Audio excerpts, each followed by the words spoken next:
So we start out with 2 Legendary League Destroyer players on the enemy team, and right off the bat something seems very off. Our carrier, over there, isn't launching any planes, instead the carrier is moving forward. So yeah, we're up to a good start. So the enemy carrier obviously does what carriers do, and starts spotting and dropping some people.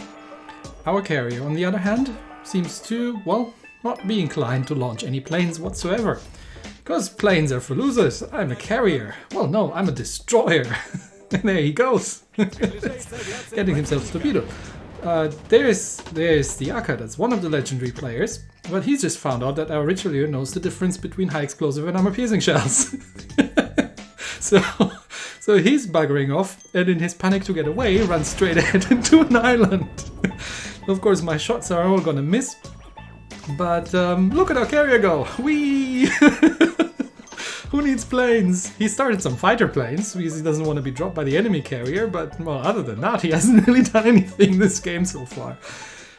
So yeah, it's one of those games really. Okay, the Akka has gone unspotted, and I still don't know what our carrier is planning, but he's finally starting to launch some dive bombers. Meanwhile, the other carrier is busy, and there's the Akka. I'm not sure I'm gonna get a shot at him. I've got the armor piercing loaded, but anyway, we'll give it a try, and just to see if we can get anything done. Our Gajamada smokes up because well, I don't know. I don't know anymore in this game.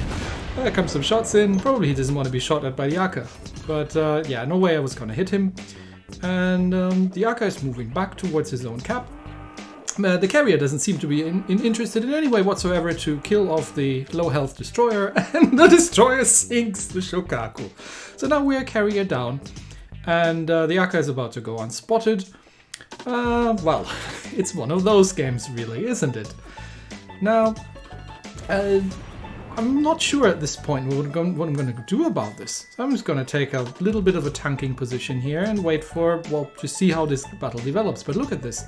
There's 1 battleship, 2 battleships on the enemy team, which means that there are, and there's one of the destroyers, which means there are 2 battleships and the carrier left in the cap, plus the Akka. And I have myself, a top tier battleship, a Richelieu, who knows the difference between high explosive and armor piercing. So I'm coming up with a cunning plan. Let's capture their capture point. Let's go for the base. Because, you know, there's one Akka here, and there's Gaja, Richie, and me. Oh, and we exactly know where the Akka is, because he just sent some torpedoes.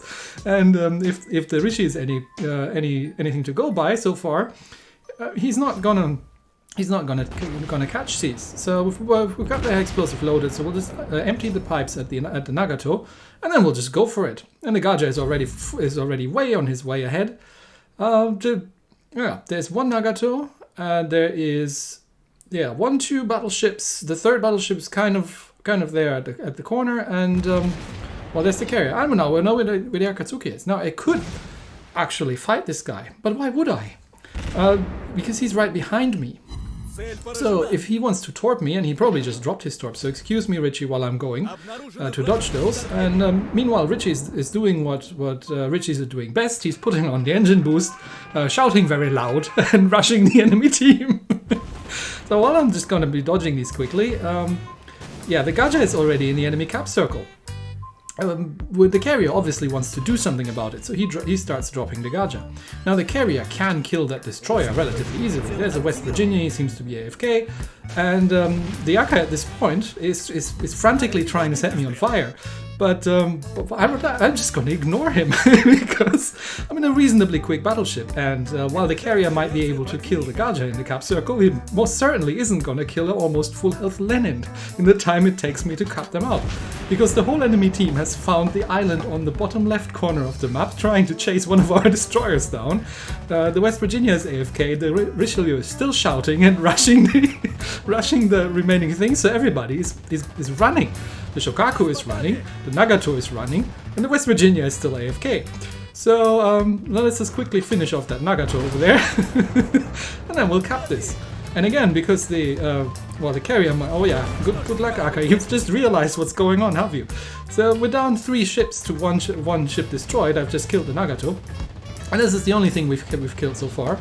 And the enemy team has completely well, move to the other side, and there's no way the carrier can catch me at this point. And the Gaja is still alive, so the Aka is frantically trying to kill him, which isn't going to do him any good, because I'm going to cap out as well, and I've got the high explosive loaded.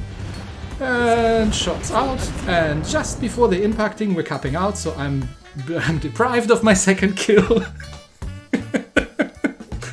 Which means the Z39 is actually taking the MVP because he's done a little more damage than I have. This, honestly, has been one of the most idiotic games I have played in a long, long time. Which means it's been great fun, and that's why you've seen it before we're actually now coming to the point of reviewing the Lenin, because this game in no way whatsoever said anything about the Lenin.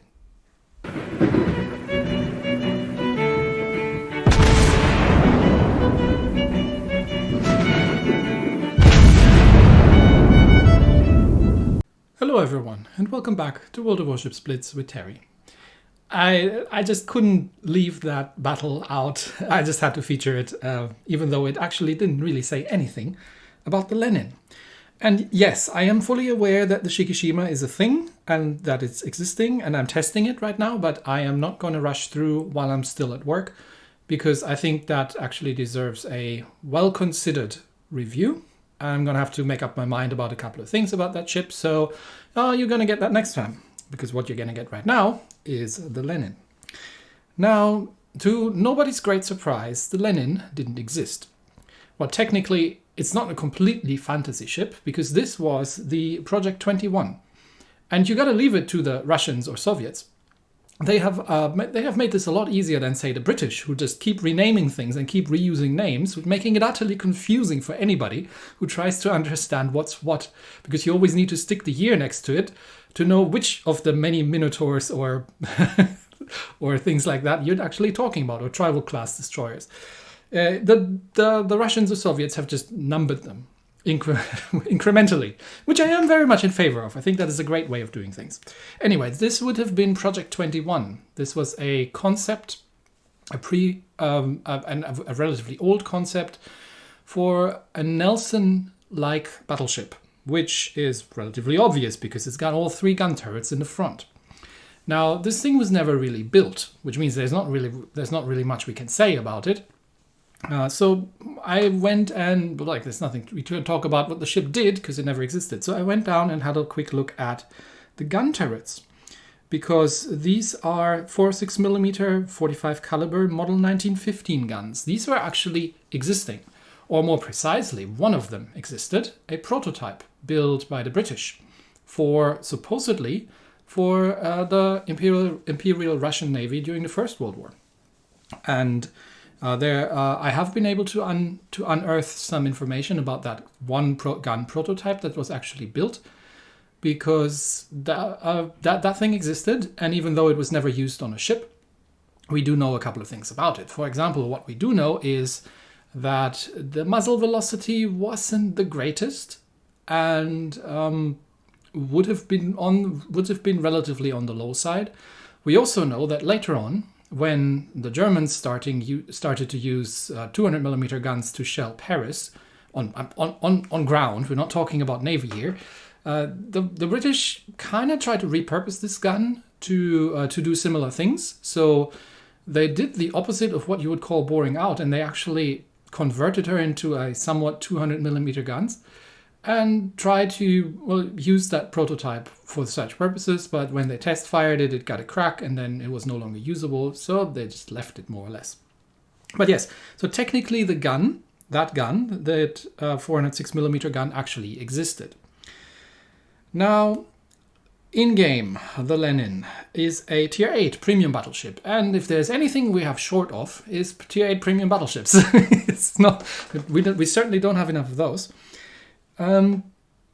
She has not a huge amount of hit points, and the armor is somewhat comparable to an American battleship. In Tier 8, that would be the North Carolina, pretty much, with a relatively good fire and flooding resistance of 20%, but the damage reduction and citadel protection actually point kind of more towards a very average armor scheme. And that is also, again, historically not incorrect, because the Soviets had big problems of producing cemented armor with reasonable thickness. So a lot of the armor plating would have been either patchy or made out of face-hardened armor, which wasn't quite as effective. The speed is not bad with 26 knots.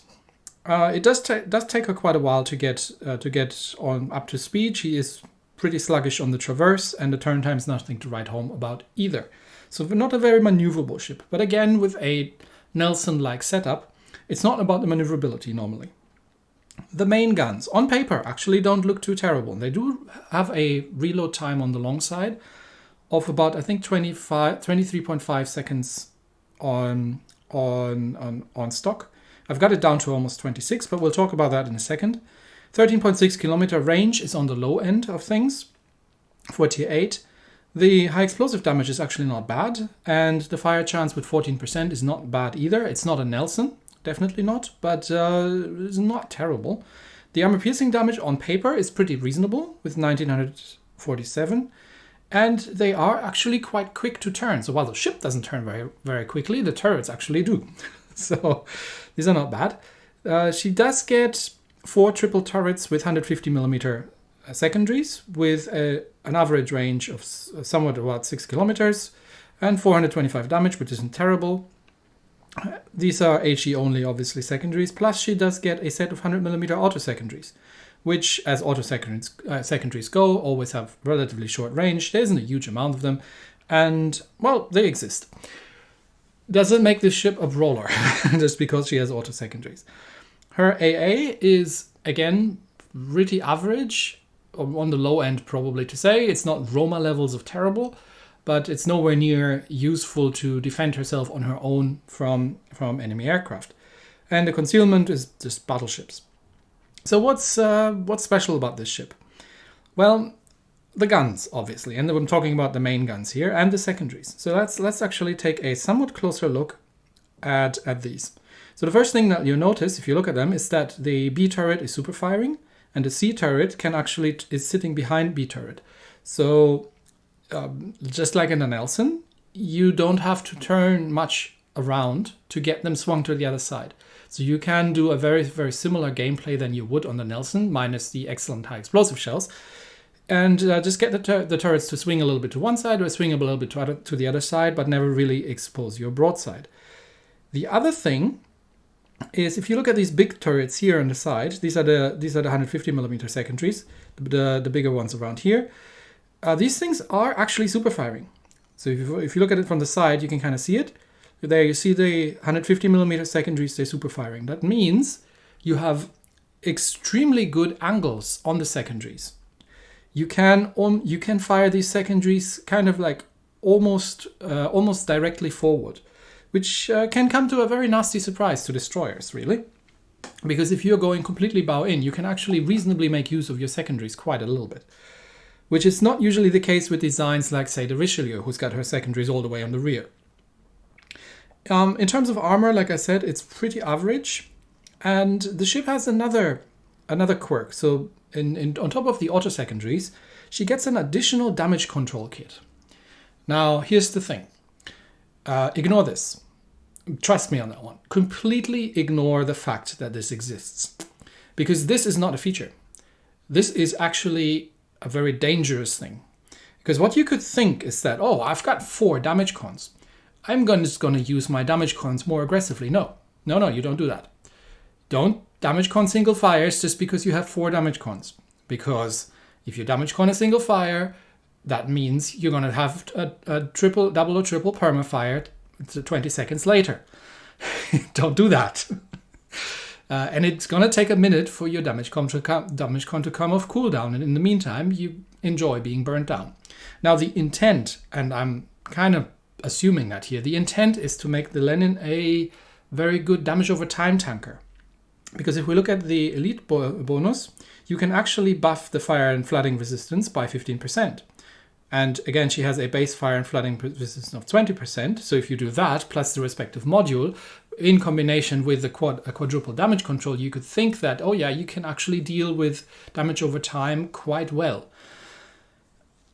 And it's not completely wrong, but if you're on fire, you're on fire. And you're going to take damage. Yes, you're going to take 20 or 25%, depending on your setup, less damage, but you're still going to take damage. So I would advise you to just ignore the fact that you have 4 damage control kits, because you ain't going to need them. Don't damage con single fires. Just enjoy your increased fire damage reduction from the ship as it is. Because as you can notice also, I'm going with the elite gun operator because, and that brings us back to the guns.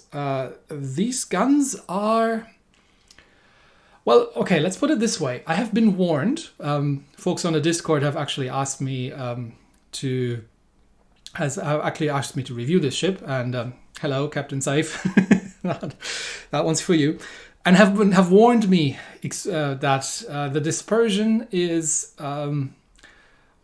extremely questionable, and that's true. So I thought, well, it can't be any worse than American ships, and it isn't. But the dispersion is actually not the worst thing about these guns, in my opinion. The worst thing about these guns is the relative lack of penetration. So if you are firing at very long range, you can, on plunging fire, still do actually reasonably decent amounts of damage if you get through the deck armor. Unless you're facing German battleships. Then you're out of luck, because you can't do anything to them, because your shells will just cleanly bounce off them. Because I would assume that the hidden stat of the muzzle velocity on these shells is, as would historically somewhat correct, relatively low.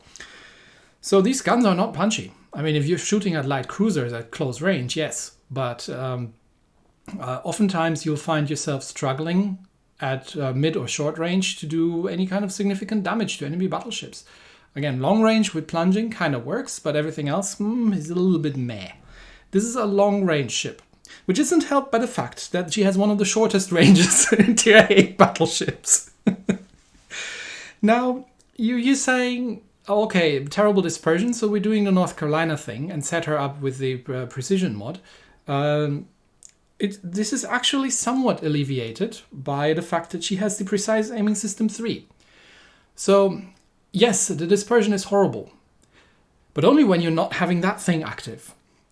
So what you really want to do is forget about the module. You want to make the most out of your precise aim, because with that on, because that's a precise aim 3, that increases the accuracy by 45% for 20 seconds.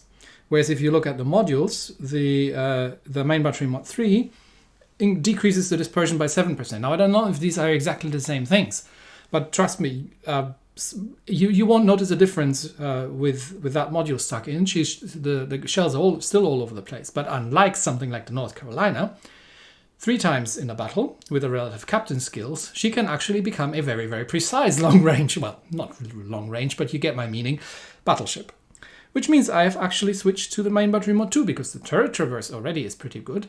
And given that the penetration of the guns isn't the greatest, you do want to play her at long range, and you do want to get as much ordnance on target as possible. Because as the Americans have found out, it's all about putting ordnance on target. If you're reading Neptune's Inferno, you'll be quite familiar with that quote. I have her on propulsion on the second. And again, you could have gone damage con for fire flooding resistance with the respective elite bonus, and buffed her damage over time reduction quite a bit still more, or with the deck protection mod. But again, her acceleration is pretty poor, and if I play long range bow in things, I really prefer to have the capability of moving back and forwards and dodging some shells that way to the damage over time, because you really, really can't rush anything in this ship easily, unless, well, in most cases. Mostly you'll be playing a very similar role to what the Nelson is playing, and you'll be a long-range coastal artillery. I have the third slot on the steering gear mod because, well, it's not really anything. The turrets don't get shot off all that often. It does happen occasionally with the mod 2 in the first slot, but you could go for the turret survivability if you wanted, really. But yeah, I'm not really feeling that. I think the steering gear mod in the third slot is probably the best way to spend that slot. So with all that, with all these elite bonuses and whatnot, we get the reload down to 21.66 seconds. And again, you do get the extremely good precise aiming skill. So if you set up your commander accordingly, and I have set up the commander accordingly, you will want to go with underwater protection, with torpedo alert. You actually want probably the high alert, given that you have 4 damage control kits, even though I have said that you don't really use them on single fires or anything. But again, the artillery maintenance, the 3% shell dispersion isn't really going to make a huge difference with how scattershot these things are. You want victorious charge in here, and you definitely want the fire supremacy for an additional precise aiming, because this ship really only works when the precise aiming is active, or you're shooting at something point blank range. I've got exploit weakness in here, and the reason for that is that I have played around quite a bit with the high explosive. And while the high explosive isn't great, it's certainly not British levels. The 14% fire chance isn't actually that terrible. So if you have to defend yourself against German battleships, Bismarcks, Freddies, hell, even Gneisenaus, stuff like that, your armor piercing isn't going to do anything. I've bounced 4 shells out of a salvo just clean off a Bismarck with this thing on the armor piercing. So in those cases, I actually do switch over to the high explosive quite a bit and just try to set some fires with salvo fire. But it'll be absolutely viable to use the generalist here. The marksman skill is obviously a must, and I do have the extinguisher skill in here. The close quarters combat expert is actually not a bad skill to have on this ship either, because she does get both manual and auto secondaries, and the secondaries are very, very good. So if you're talking to destroyer defense or in close range combat, if you find yourself in such, having this is not a bad thing, especially given that the 150 mil secondaries are super firing and have extremely good angles. Looking at the camouflage, and as is usual, I'm not actually playing her with the camouflage. You get the historical camo or you get the fancy camo, and they do the exact same thing. You get more hit points, you get better range, which is desperately needed. You get better dispersion, which is not a bad thing to have, and you get better torpedo damage reduction. So that is not if you feel that this is a great ship and you want to keep playing that is not a bad camo to have. And it does look pretty snazzy as well, I find. So that's especially like the turret sides here. It's quite pretty.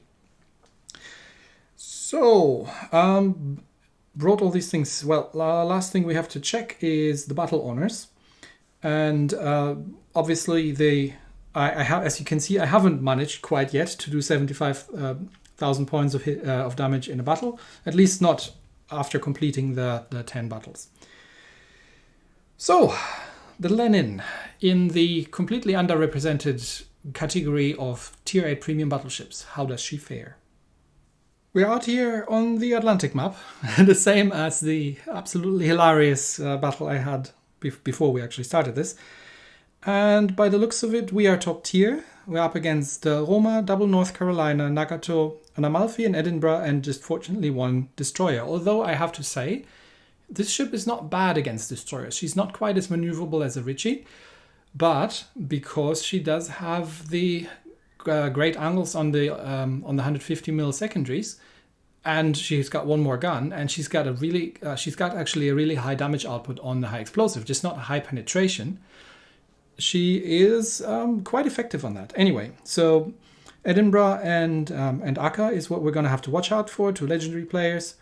Let's go and do this. On our team, North Cal, Gneisenau, a Nelson, another Gneisenau, an Amalfi, and the Lightning. So pretty balanced, rather battleship heavy, but we are a little bit on the lower tier side. Anyway, playing Atlantic. So where do we want to keep an eye on? Again, we are I struggle to say a long range battleship because she doesn't have a long range, but we do want to position at our maximum range. Now on Atlantic, you're going to get somebody coming pretty much around that big island that's straight in front of me there. I'm trying usually to convince the team that that's a corner that we need to watch out for, but I'm growing tired of it because nobody ever listens to me. Lightning is seemingly heading towards center. Somebody's shooting at me, which is a great way to make yourself visible at the beginning of the battle and give your position away. And yeah, lightning is